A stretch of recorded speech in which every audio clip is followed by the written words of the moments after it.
আগে আমরা ইলিশ মাছ খাবো, এরপরে ভারতে ইলিশ মাছ যাবে কিনা ভাববো। ইলিশ মাছ আগে আমরা বাঙালিরা খাবো, এরপরে কোথায় দিব সরকার ভাববে। ভারত আমাদের প্রতিবেশী রাষ্ট্র, প্রতিবেশীর সঙ্গে তো শত্রুতা করা যায় না। অবশ্যই ওনাকে আমরা বন্ধুত্ব করে রাখবো, কিন্তু বন্ধুত্ব সমানে সমানে হবে, নতজানু কূটনৈতিক সম্পর্ক আমরা চাই না। আলহামদুলিল্লাহ অনেক ভালো লাগছে, অনেক ভালো লাগছে। তবে শহীদদের জন্য অনেক খারাপ লাগছে।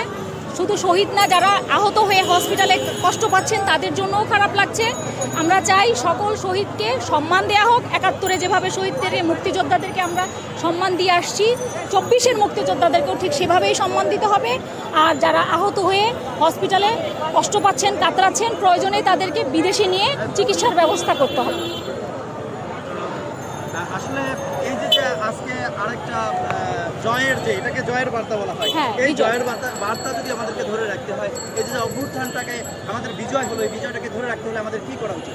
অবশ্যই আমাদের স্বাধীনতা, সার্বভৌমত্ব, শিক্ষা, অর্থনীতি এবং অর্থনীতির যা কিছু আছে সব কিছুকে আমাদেরকে, গত 15 বছরে তো সব ধ্বংস, সেটাকে নতুন করে গঠন করতে হবে।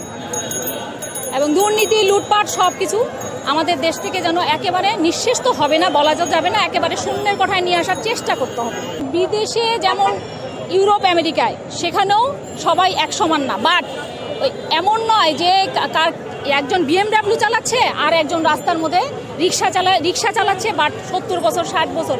আমরা চাই 60 বছরের পর উপরে যাদের বয়স তাদেরকে সরকার ভাতা দিবে, এমনভাবে দিবে যেন তাদেরকে কাজ করে খেতে না হয়। যেমন কেউ এসি ঘরে ঘুমাচ্ছে আর কেউ ফুটপাতে ঘুমাচ্ছে, এই দৃশ্য দেখতে চাই না, এই দৃশ্য দেখতে চাই না। আর তার সাথে আমি বাঙালি হিসেবে এই মিডিয়ার সামনে একটাই বলতে চাই, আগে আমরা ইলিশ মাছ খাবো, এরপরে ভারতে ইলিশ মাছ যাবে কিনা ভাববো। তত জনগণ আছে, সবার পক্ষ থেকে আমি অনেক অনেক অনেক ধন্যবাদ জানাই যে ইলিশ মাছ আগে আমরা বাঙালিরা খাবো, এরপরে কোথায় দিব সরকার ভাববে। এই সরকারটা এক মাসও হয়নি মনে হয় এই সরকারের বয়স। তো এত অল্প সময়ে আপনি 15 বছরে যেটা যতগুলা দুর্নীতি, যে সিস্টেম, ইলিশ মাছটাও পড়ে গেছে। এখন এখান থেকে বের হতে সময় লাগবে। ভারত আমাদের প্রতিবেশী রাষ্ট্র, প্রতিবেশীর সঙ্গে তো শত্রুতা করা যায় না।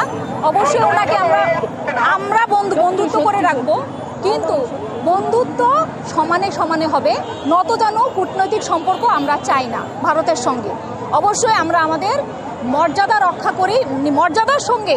যেমন বিজিবি আর BSF যখন বসে, মিটিংয়ে বসে, তখন সেই পতাকা বৈঠকটা যেন সমমর্যাদার হয়, নতজানু রাজনীতি না, নতজানু কূটনৈতিক সম্পর্ক না হয়, এটা।